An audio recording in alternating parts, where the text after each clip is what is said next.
Ils sont 51 sur toute la France et plutôt que de choisir une aire de repos quelconque sur les routes gratuites, vous pouvez choisir un village étape, comme ici à Josselin. On apporte un service, on met à disposition des usagers de la route les services d'une commune, comme Josselin par exemple aujourd'hui, aux abords à moins de 5 km, à moins de 5 minutes d'un axe routier national gratuit.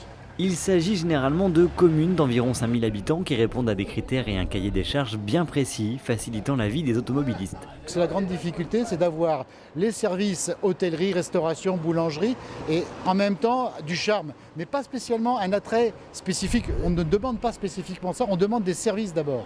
12 villages étapes sont signalés en Bretagne, dont 3 nouveaux, et cette fédération de près de 20 ans, originaire de Limoges, a donné des idées aux Québécois qui, en 2006, ont lancé des villages relais. C'est d'ailleurs l'objet de cette visite sur les terres bretonnes. Ça a été adapté à la sauce québécoise sur les routes nationales au Québec parce qu'il y a pas mal de kilomètres en fait. Alors c'est à peu près aux 100 kilomètres, il y a un village relais. On est une quarantaine et puis on souhaite croître jusqu'à une cinquantaine là, dans les prochaines années. Le label Village Étape, c'est évidemment des retombées pour le village, pour le territoire et pour les commerçants surtout. C'est faire ressortir les gens qui voyagent sur la route, les faire arrêter dans les villages.